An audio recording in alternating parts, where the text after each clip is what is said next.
Hey friends, welcome to episode 470 of the My 123 Cents podcast. This is the go home show to Thanksgiving. It is Thanksgiving week. If you are listening as the show drops on Monday, November 20th, I thank you for watching and or listening, and of course subscribing to the YouTube channel, which we are just 5 subscribers away now. We are at press time at 995 subscribers. Just need 5 more to get to that 1,000 threshold. So I encourage you, if you haven't already, click that subscribe button. I am working on getting new, fresh content, some fun shorts and other videos out every week in addition to the podcast. So working on other ways of bringing a little fun and a little of my 1, 2, 3 cents to you on a more regular and consistent basis, because the last several years I've worked in the marketing world, and the one thing that I have found is consistency is the key. So if you are listening to this and considering starting a new podcast, starting a new business, starting a new social media platform, some sort of content creation, you have got to be consistent with it and play the long game and not get frustrated and irritated and annoyed when you don't have those vanity metrics that you're looking for. So really, that's kind of my little piece of advice for the day, for the week, for the month, for the year. Really, is consistency means everything, and just about every walk of life, but especially when it comes to content creation, social media, uh, and podcasting. I've been doing this now almost 9 years. We're just 30 episodes away, 30 weeks away from episode 500. And I want to do something big for episode 500. So I am looking for advice, input, suggestions, big guest or an event, something. But episode 500, it'll fall in June of 2024. So counting down and looking forward to that. I did mention it is the week of Thanksgiving, and Pro Wrestling Tees has already started the big sale for Black Friday. It started on Friday. It goes through this Friday. If you are, again, listening on the week of November 20th, there are a couple. If you're watching on video, you can see these. This is the Mondo and Stride Pro Wrestling Merry Sentmas t-shirt. So it's Mondo the monkey with a Santa hat on, a fun design there. That was new last year, by the way. And this comes, and they all come in the long sleeve version, but this one is it's a green shirt, and it's got the Chevy Chase, Clark Griswold look from Christmas Vacation, but Mondo's head is over the face of Clark Griswold, and it says "My 1, 2, 3 Centmas Vacation." Probably some copyright issues involved. I don't know if there are. Please don't sue me. But there are those shirts and others over at the prowrestlingtees.com/my123cents. And again, this week, as you're listening to this, you can save, I believe it's 20% on your order when you shop and put in the code that they give you when you go in and log into, again, I think it's Black Friday, or Friday is the code. I don't I don't have it in front of me, but that's a great way to support the brand, support the podcast, support what we're doing here. And that also goes for thighhuggers.com. You can put in promo code my123cents when you check out and save money there. They do have several that are on clearance right now, Christmas themed. Again, these are great for working out, running, wrestling, swimming, whatever it is, your active lifestyle. They're fun, different creative designs. You can actually do custom ones as well, but again, use promo code my123cents there. Collar and elbow also, it's the same deal. My123cents is the promo code, and you save on your purchase. Kind of got the housekeeping items out of the way, and we talked about supporting the brand, and that includes the My123cents wrestling figure drive this year. Again, kind of going it alone with not having a wrestling show to kind of hang my hat on with this. And I say going it alone, that's really not true. I am working with the folks at Perilous Books and Games in Carbondale, Illinois, and they are giving a free HeroClix figure to whomever donates a wrestling action figure to the wrestling figure drive. There's a tub, a tote, a bin, whatever you want to call it, set up there at Castle Perilous. Again, this is in Carbondale, Illinois. You just drop in your still in the wrapper, still in the package. These are new wrestling figures that are going to be going out. They don't have to be newly purchased, but they have to still be in the package, because from time to time we get collectors who keep things mint on card, and they've decided to update their collection, and so they purge some of their stuff that's still in the box. And I'm more than happy to take those off your hands and make sure that a kid wakes up Christmas morning with one to open. So again, it is that's one way to donate, is by taking them to Castle Perilous in Carbondale. You can Venmo me, Kevin-Hunsperger, and I'm going to go shopping the week before the event ends. It ends on a Monday, and I take everything in usually Monday, or it'll probably be sometime that week, because I have a couple things going on early on in that week that's going to probably prevent me from getting 2 Toys for Tots to drop off. But I can promise you that everything that is donated goes directly to Toys for Tots in Carbondale, Illinois, and then they distribute those toys to kids in Jackson, Jefferson, Franklin, Saline, and Williamson counties. And those toys, again, the last few years, this is year 6, and I think probably to date, I would say we've probably donated roughly about 800 figures. I'd have to sit down and do the math. I didn't record the total numbers on every year, but this year the goal is 300, and I really, if we hit 300, that would be a record. Right now, the record is 232, as I came clean a couple of months ago with the year that we said we hit 252. It was really 232. We were close. We just fudged it a little to get Hunter Woodworth to shave his head. Hunter, again, a great sport for doing that. So, but again, if you can't donate, sharing the information goes even further. It goes a long way. So just share the pinned post on the My 123 Cents Facebook page.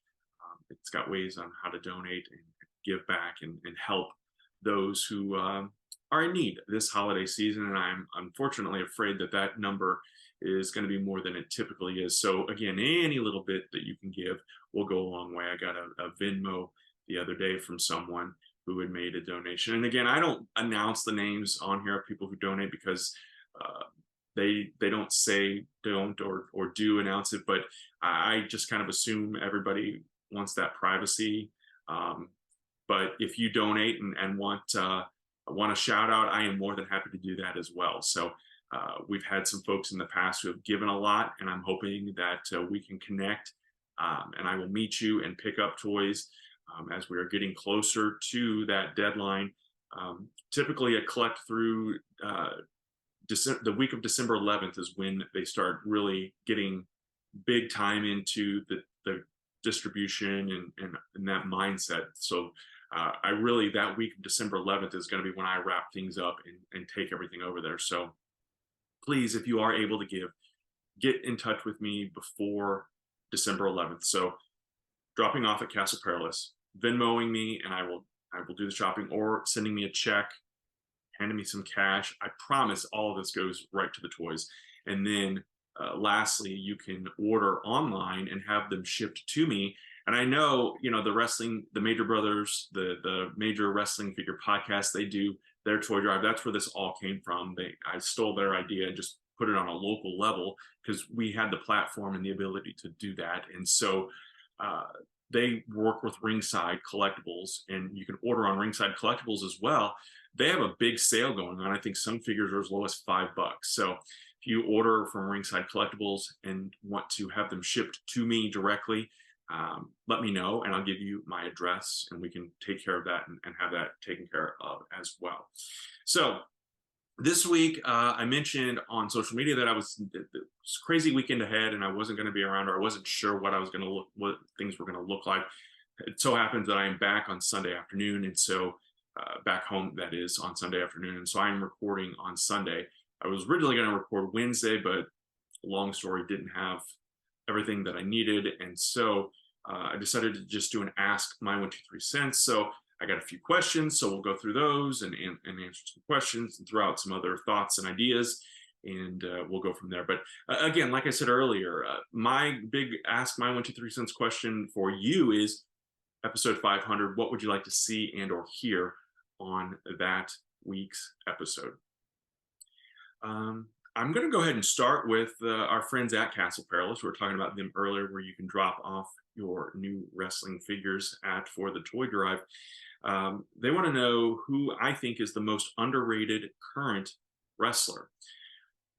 I always view questions like this about, when you rank somebody, or if you think somebody's underrated, are you looking at it through the eyes of the fans? Are they underrated in the eyes of the fans, or are they underrated in the eyes of the company that they're working for, or the wrestling business in general? In most cases, that's going to be WWE. That may be overlooking or not giving someone the push or the things that we think as fans that wrestler deserves. And there are probably exceptions to every rule. I jotted down a handful of men and women that I feel like could be or should have. And I know the question was current active wrestlers, but there's a couple on here who were recently released that I'm not sure what the future holds for them. But number one was Dolph Ziggler. I feel like he was so close to breaking through and being that major superstar. And I always liked Dolph Ziggler. I liked him back in the the Spirit Squad days. I think that he has has tons of potential. And even though he is in his early 40s, could definitely still be a major player in either WWE, AEW, going to TNA or Ring of Honor, any of those other companies would be the top dog for sure. But I think that he could have been and should have been a longer run as WWE, WWE heavyweight or Universal Champion, without a shadow of doubt. Chad and I were in New York or New Jersey, I guess, New York or New Jersey, wherever. I think it was in New Jersey or in New York, where he actually cashed in the Money in the Bank and beat Alberto Del Rio. That was one of my favorite live Raw moments. But he had the concussions and the injuries, and it all kind of accumulated, and he surrendered the title shortly thereafter. So I always wondered what a longer or a Dolph Ziggler WWE champion or world champion run would have looked like. On that same token, someone who is still with the company, who's kind of getting a bit more into the limelight now, but for a long time did not, and that's Finn Balor. I love Finn Balor. I think that I enjoyed his match with Edge at WrestleMania, the Hell in a Cell. The fact that he got hit in the head with that ladder and continued on, and how quickly they tended to him and worked on him, to me speaks volumes of Finn Balor's character and his drive and desire and toughness. And he's another one that got injured right after winning the first Universal Champion back, I think it was 2016 or 2017. He wins that championship and is pretty quickly injured in the process. In fact, in the match that he won the title, he's injured and has to surrender it the next day. And since coming back, never really recaptured that glory, but had great matches with Brock Lesnar at the Royal Rumble that one year, and then matches with Seth Rollins, Edge, like I said. I just feel like he's one of those guys that is a utility player who, again, maybe not the most charismatic, but just a genuine good guy that I would like to see them do more with and have more success. And I guess he's currently half of the tag team champion. So how can you say a champion is underrated? Well, I think that this recent push has been good, but it could have come a little sooner, in my opinion. Johnny TV, as we know him now on AEW, but before it was John Morrison, Johnny Nitro, Johnny Mundo, Johnny Impact, all of those characters. I have always enjoyed his abilities in the ring as well. I think that, an underrated talent who's been around for a long time, the Eminem days and the Tough Enough and all that. He's come a long way, and I think that he could have been. I would have liked to have seen him get a win or two over the Miz when he first when they turned on each other and started feuding. Shelton Benjamin goes without saying. I know he was recently released. I'm not sure where he's going to end up or if he's going to be done, but man, so much potential. And I really had hoped when they were creating the Hurt Business that he was going to get some kind of big rub, and maybe not a heavyweight championship run, but definitely some guy, one of those guys that in the day definitely should have been a WWE champion when he beat Triple H that time back in what, '04 or '05. It felt like the momentum was starting to swirl around him, but for whatever reason, it was never meant to be. But Shelton Benjamin, one of the all-time greats that never held the heavyweight title, in my opinion. And then on the women's side, I'm going to put Natalia. I think that Natalia is one of those who has become a utility player as well. She is great at putting over the other talent. She's got the years of experience and has been champion.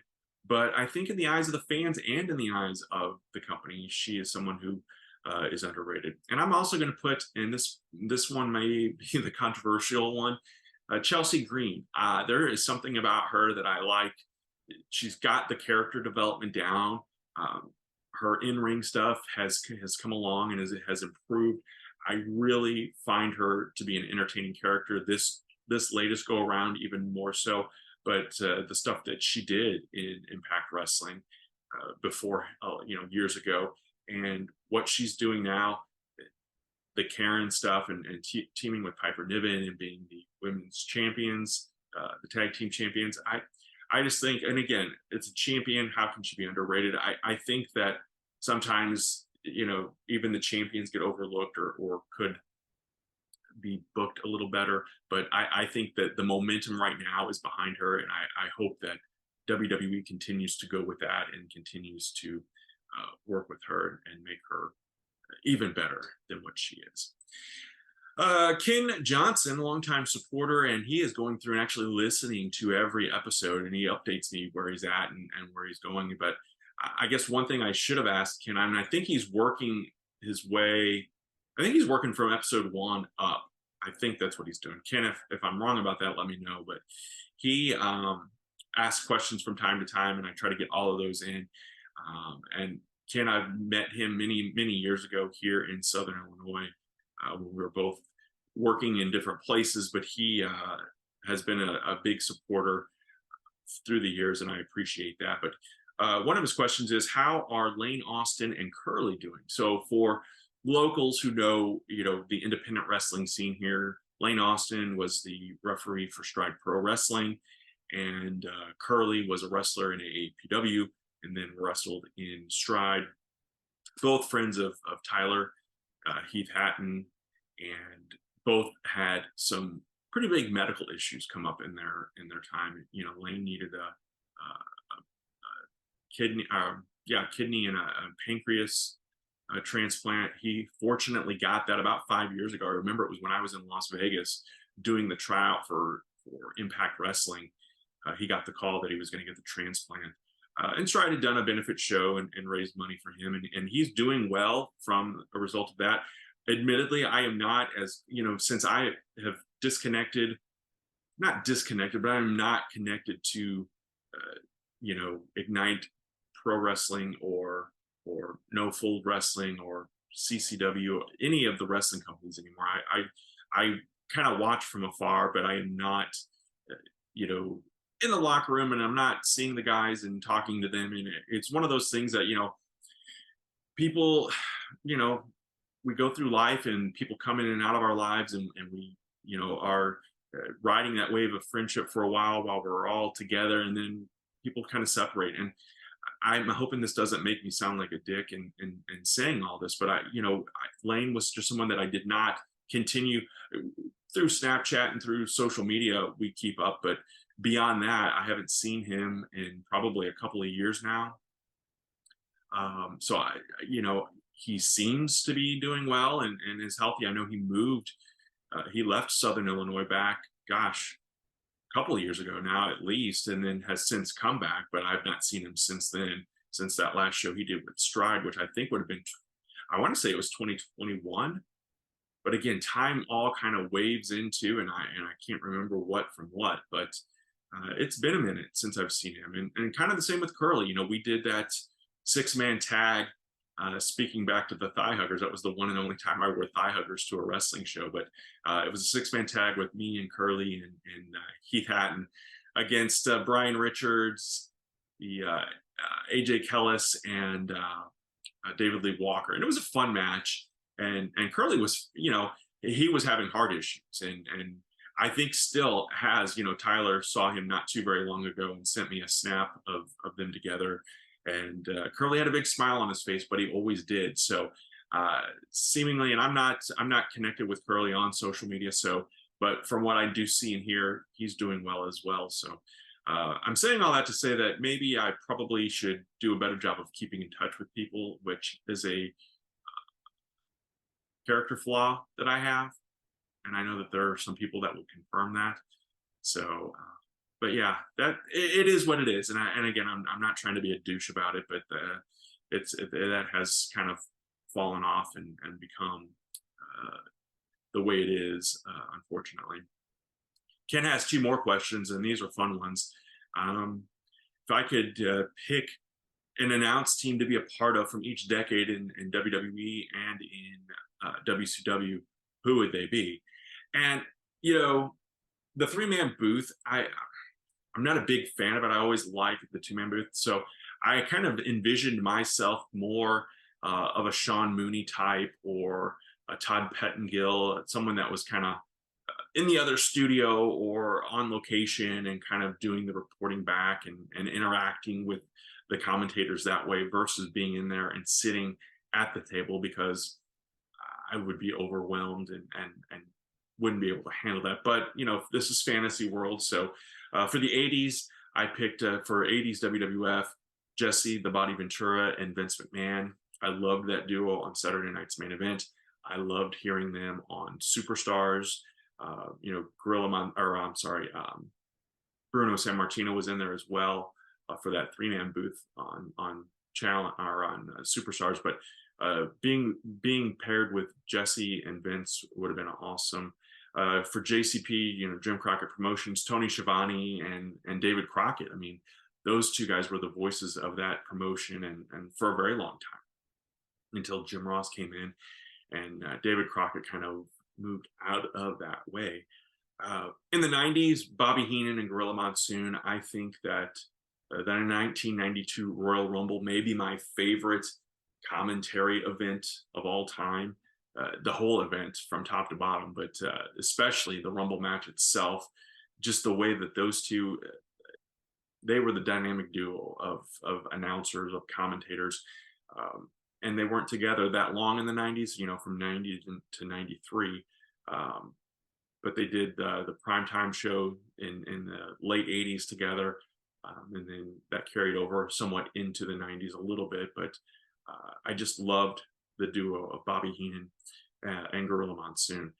For WCW in the 90s, I picked Tony Schiavone and the American Dream, Dusty Rhodes. They did some great shows together, and I think Dusty would have been fun working with in that capacity as well. For the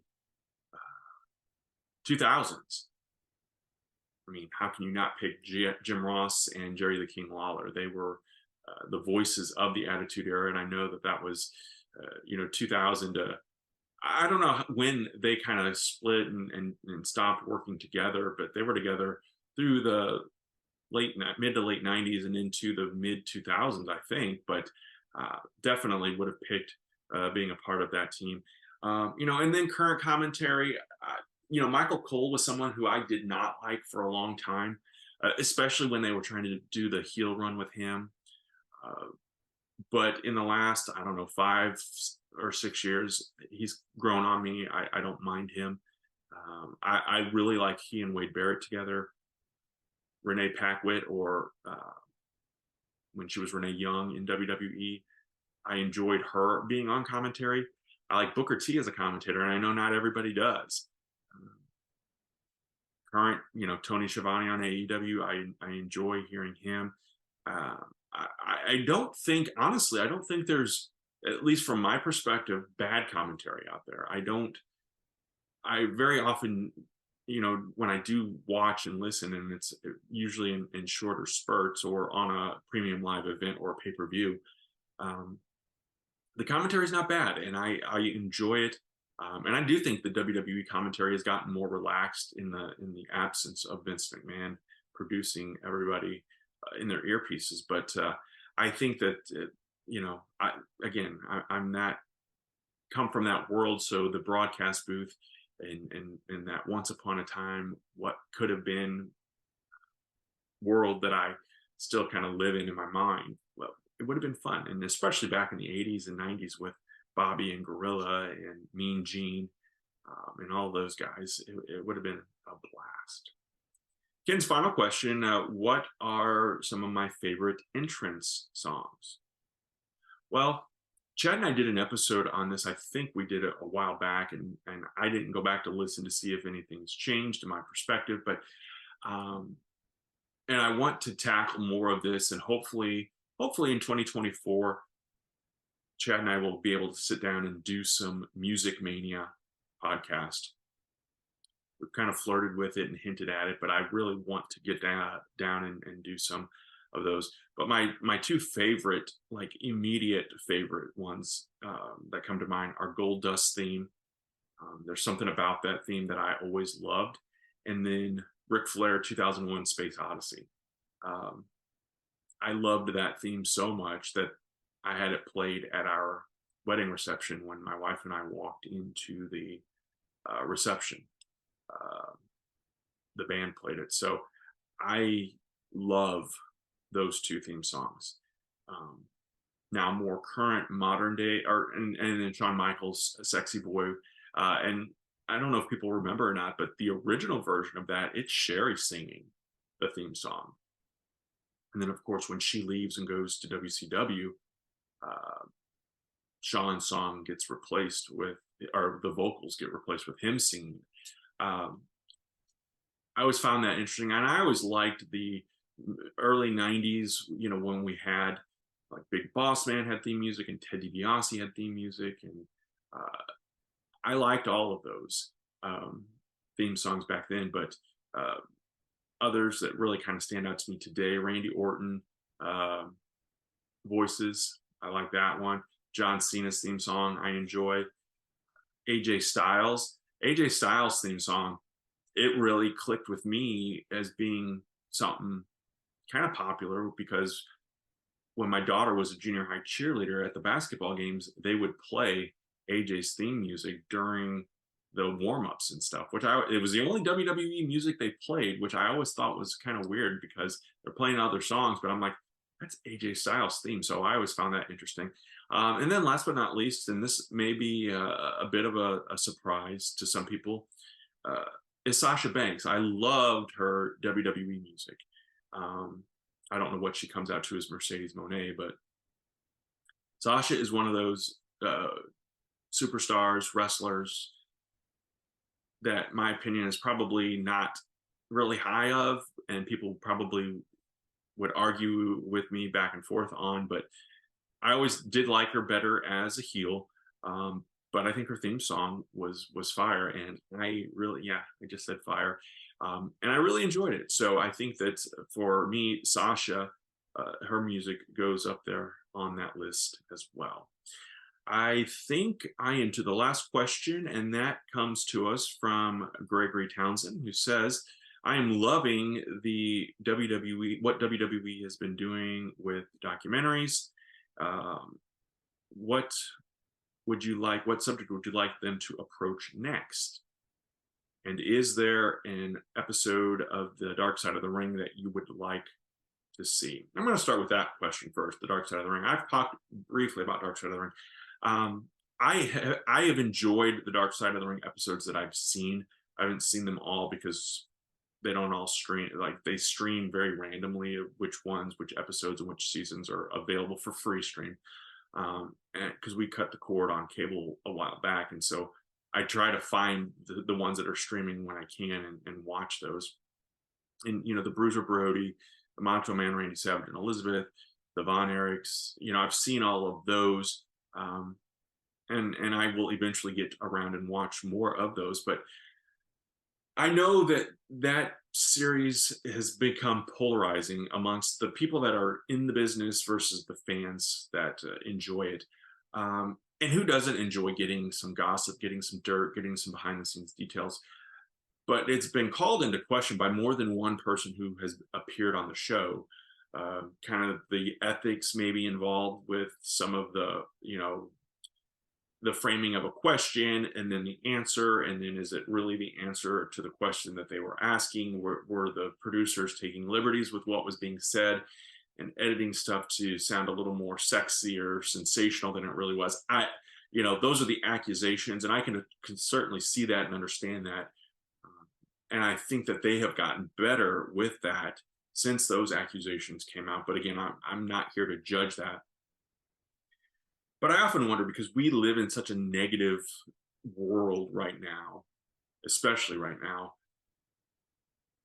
would the world be ready for a bright side of the ring? And I've talked briefly about this before, but would we tell those stories of promoters or wrestlers who give back of their time and of their money and of their experience and the things that they do that don't get captured on camera, the funerals that are paid for, the treatment programs that are paid for that don't get the spotlight? Um, Connor's Cure. I look at Connor's Cure and how that was a very sad situation, but WWE worked with the family and worked with others to, in my opinion, make it a positive situation and Connor's Cure in that foundation and that kind of thing. So I'm sure there are others out there that have that kind of ability and those stories that could be told, but they may not be as sexy. They may not sell because again, we kind of crave that dirt and hearing the stuff that goes on behind the scenes or the things that happen in front of us that we watch and that tragedy and those downfalls. But for people like Chris Candido and Sonny and others who have had hard times upon them, let's lift and prop and help and not just criticize and judge and complain. I talked about that, and it may have been in this episode where I did a few weeks ago, a couple months ago now, probably, wrestling with addiction or wrestling with, those kinds of things that become those great stories that we like to watch. And, I'm seeing kind of unfolding right now, Buff Bagwell running into more trouble with the law. And I hope the wrestling community does not, the fans that is, does not take liberties with this and poke fun. He's going through treatment and he's had a hard time. And we don't truly understand addiction and what all that is about. And so hopefully he is able to recover and get on the road to recovery and get a better handle and better control on his life for sure. Gregory also asks about, what topics would I like or what subjects would I like to see them dive into. One of them's right behind me. I always reference Gobbledygooker these days, and especially since it is the week of Thanksgiving and the debut of Gobbledygooker 33 years ago now. I would like to see kind of them do more of those where they, I don't want to say poke fun at themselves, but kind of look at some of the sillier things that came through gimmick wise. And the ideas, not just only the ideas behind them, but then I want to dive even deeper then into the whole marketing and the creative process of when an idea is presented. Was Hector Guerrero responsible for the costume? Did he have to buy it if he lost a glove or if something happened to it? Because I know wrestlers, especially on the indie scene, they're wearing their own gear and they're putting together their own stuff, but are they having to, gold dust? The costume was very glittery and golden and probably not cheap. So when a wrestler is given a gimmick like that, are they responsible then for the upkeep, not only the upkeep of it, but then the purpose of it? Or are these things, is it kind of like your uniform at work? Ric Flair wore the big flowing robes. He paid for those. There were no companies buying the robes because that was him and he was behind that. But, if he came to the WWF back in the day and they would have told him, we don't want you to wear robes anymore. We want you to wear this sequence jumpsuit like the Honky Tonk Man, for example. Was Honky Tonk Man buying his own jumpsuits, or was that part of the budget for being that wrestler? So I really, it's probably not a great documentary series, and it'd be more of a question to ask on a podcast. But the marketing side of things, of the from creative services, the development of an idea to where it goes, and then how they market it, how they come up with the action figures. How are we going to do these figures? Uh, T-shirts and the designs and the work that goes into all that. I would love to see more of the behind the scenes in that world, and seeing where they're coming up with the ideas, and what works and what doesn't work, and what haven't we seen. What were some of the ideas? What were some of the action figures that we were supposed to get that never made it out? Or what were some of the gimmicks or characters? The stories of Papa Shango was supposed to return during the Attitude Era, but instead became the Godfather. Charles Wright became the Godfather instead. I want to know more of those stories of what could have been, or what might have been, versus kind of the negative things that did happen. And I do want to still check out the Vladimir Superfan. Chad and I remember seeing him at WrestleMania, the first year we went to WrestleMania, and always wondering. And we actually, for a second, we were all in the lobby at the Hall of Fame ceremony, and he was, people were chanting for him and cheering, because by then I think we all knew his name was Vladimir. But it was very cool to see him, because after seeing him in the crowd for so many years, and then seeing him in person like that was pretty neat. So I said that was the last question. Actually, I forgot Chad's question here, and it is on my list. I was jumping around on my list. Chad's question is, what is the worst match you've ever seen in person? I thought about this, and I did not want to drag any independent wrestlers and put them on here, because a lot, and I'll put myself in all of those. I am not a wrestler, and I look horrible when I'm in there. I ran into some buddies a couple of weeks ago. We were reminiscing, and they drove down from St. Louis to watch me wrestle, and one of them had video from that match still and showed it to everybody. And just the one little clip that I saw of myself, and that was the very first match back in 2012. God, this was horrible, and I never got any better. So I would put myself in that category, Chad, of all of the worst matches in person, because I was a part of them. But I'm saying all that to say that I'm not going to criticize or judge any independent wrestlers, because to me, on the indie scene, 99% of the time, it's men and women who are learning the craft, or they have not been in WWE or in AEW or WCW. So, and here it comes. I'm quantifying or qualifying this worst match as being the outcome and the kind of development of it and the booking of it, and the why of it, more so than the work rate. I'm probably being too nice, and don't want to hurt anyone's feelings. Not that I think that anybody is going to hear this that was involved in any of these, but when they did the Donald Trump Rosie O'Donnell match in 2007, it was at a Monday Night Raw in St. Louis. Chad and I and our friend Randy were there in attendance for that. It was not good. It was horrible. It was stupid. It was, that sports entertainment side of things that sometimes I question, and I don't get it all the time. I do like sports entertainment. I'm not opposed to it at all. I love it, as a matter of fact. And not everything's going to be a hit, and that stuff was not a hit. And I didn't understand why they were doing it. I guess I understood because they were trying to cash in on some pop culture things, but I thought the execution and the outcome of it was stupid as far as the end game.